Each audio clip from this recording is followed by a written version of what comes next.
안녕하세요. 축진망입니다. 리버풀이 리그컵 준결승에서 토트넘을 4대0으로 잡으면서 압도적인 승리를 만들었는데요. 과연 경기는 어땠는지 알아보도록 하겠습니다. 오늘 리버풀의 많은 선수들이 경기를 잘 수행했지만 저는 그 중에서 살라가 특히나 경기에 큰 차이를 만들었다고 생각을 하는데요. 살라의 공격력이 손흥민의 공격력을 약하게 만들었습니다. 물론 스펜스가 수비력이 좋긴 하지만 살라는 혼자 맡기는 버거운 존재죠. 그럼 손흥민은 더더욱 수비를 하러 내려올 수밖에 없고, 만약에 살라의 공격을 막더라도 토트넘 3톱 중에 가장 빠른 손흥민이 낮은 위치에서 역습을 시작하게 됩니다. 즉 토트넘의 역습 속도가 떨어지게 되죠. 실제 경기로 보면 이런 장면입니다. 살라가 측면에 공을 잡는 순간 일단 스펜스가 먼저 수비, 그리고 한 명으로 살라를 막는 건 쉽지 않은 일. 그래서 손흥민이 지원을 갑니다. 이렇게 되면 리버풀은 두 가지 정도의 이득을 얻을 수 있게 되는데요. 첫 번째, 살라에게 두 명이 몰렸기 때문에 다른 한쪽에서 수적 우위가 생깁니다. 지금 상황에서는 그 이득을 보는 선수가 브래들리겠죠. 살라가 자신 쪽으로 선수 끌어당겨 놓고 브래들리에게 주면 브래들리는 바로 슈팅을 할 수도 있고 크로스를 할 수도 있습니다. 두 번째 리버풀의 이득은 토트넘의 역습에서 가장 위협적인 존재인 손흥민을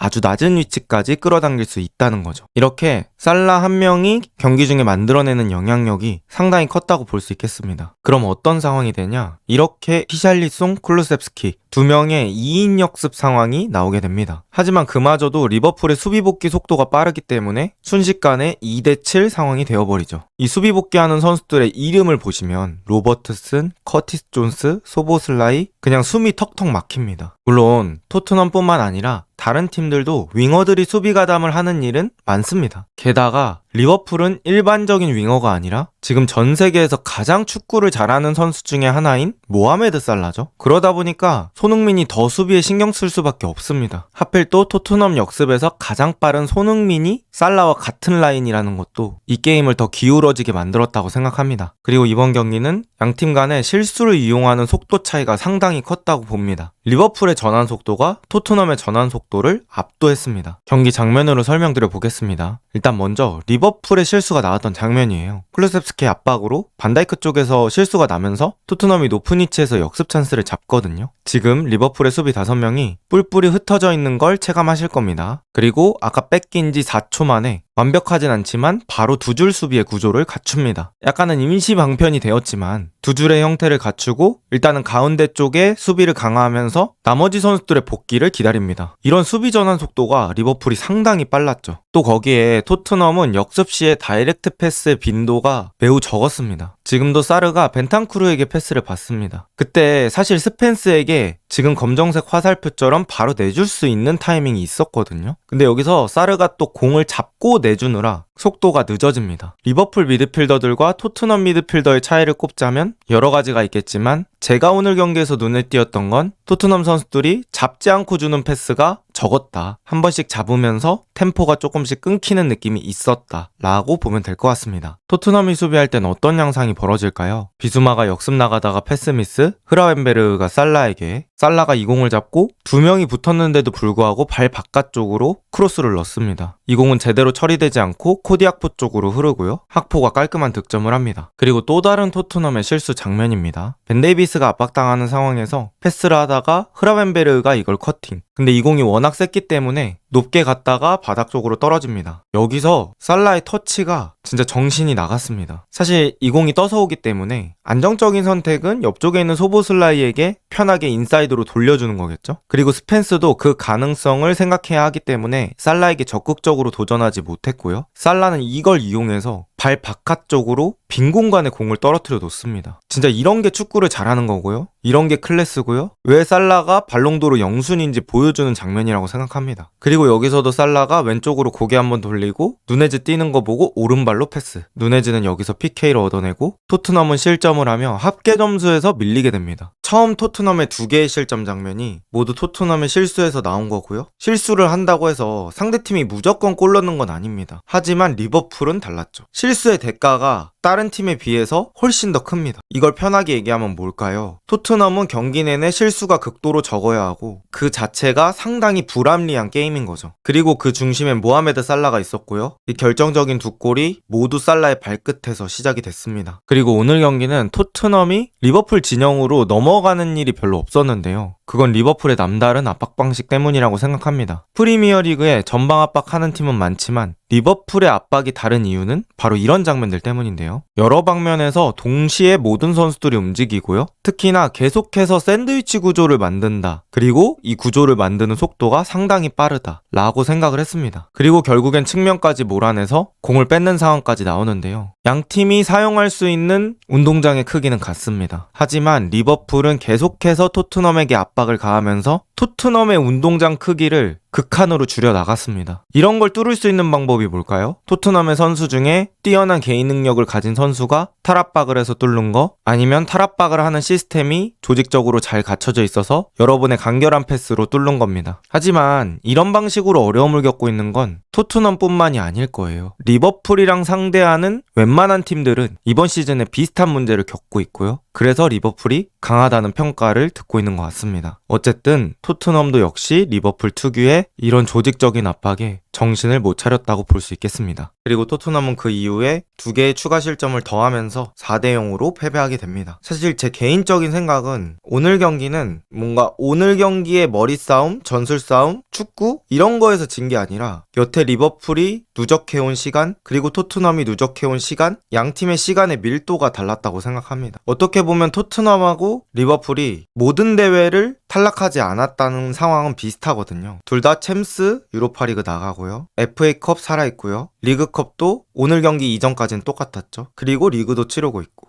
하지만 아르네 슬롯은 선수 관리 잘 하면서 핵심 선수의 부상을 발생시키지 않으면서 좋은 성적으로 여기까지 온 것 같고요. 토트넘은 주전급, 핵심급 선수들이 줄부상인데다가 오늘 또 새로 영입한 선수들이 들어오면서 조직력까지 완전할 수 없었습니다. 게다가 리버풀의 홈. 결국 어떤 팀이 실수를 한다? 그리고 어떤 팀은 실수가 없다? 이 차이가 저는 다른 단어로 말하면 실력 차이라고 생각을 하거든요. 오늘은 냉정하게 리버풀과 토트넘의 실력 차이가 상당히 많이 나는 경기였다고 생각을 하고요. 리버풀의 강력함을 다시 한번 느낄 수 있는 경기였던 것 같습니다. 오늘 영상은 여기까지고요. 좋은 하루 보내세요.